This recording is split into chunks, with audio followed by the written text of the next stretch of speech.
Il y a un collègue à moi au travail qui comprend absolument pas pourquoi je fais ça. Il comprend pas, il pense que oui, c'est un sport d'homme et c'est un sport de brute et il comprend pas ce que ça peut apporter. Je pense que les gens qui font pas d'haltérophilie voient les haltérophiles comme...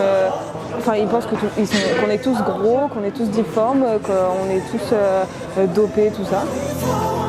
Force pure, charge lourde, virilité, l'haltérophilie est un sport qui véhicule de nombreux clichés. Dans ce monde de la fonte et des muscles, quelle place y a-t-il pour les femmes ? Pour répondre à cette question, direction l'antre du premier club français en nombre de licenciés, l'ES Villeneuve-Loubet.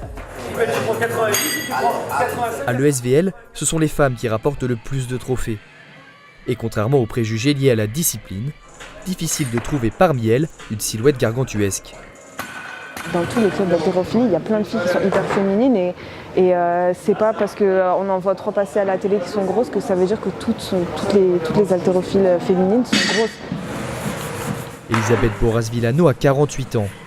Après une carrière de danseuse et 10 ans de natation, elle pratique l'haltérophilie depuis maintenant 1 an et demi. Donc là, c'est pour 10 minutes de récup.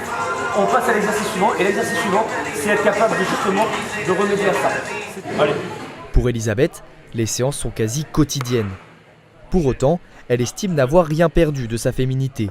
Je ne vois pas où est-ce que ça pourrait être contradictoire le fait de se sentir féminine et de faire un sport de force et d'être musclée.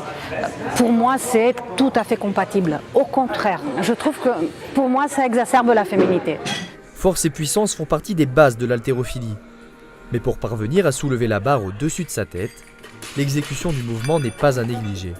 Généralement, les filles sont très douées dans ce domaine par rapport aux garçons, puisqu'elles sont beaucoup plus appliquées à l'entraînement. Pour arriver au même résultat technique, chez les garçons, ça demande 2 voire 3 fois plus de travail qu'une femme. Boucles d'oreilles, mèches colorées, vernis à ongles, même lors de ces démonstrations de force. Tout de suite, ne relâche pas. Ces athlètes sont apprêtés. Loin de la salle d'haltérophilie, la discipline a pourtant du mal à se défaire de son image masculine et virile.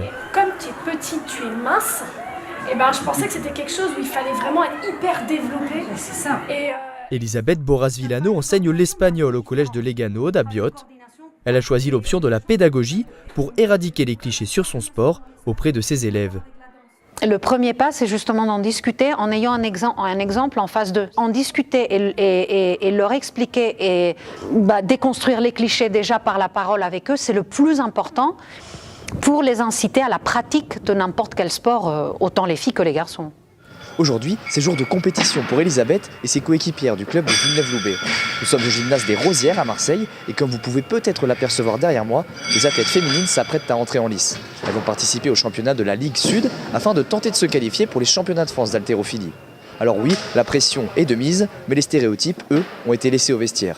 Toutes catégories confondues, la compétition regroupe 35 participants et 31 participantes. Alors pas question de parler de sport d'homme, ici, seule la performance compte.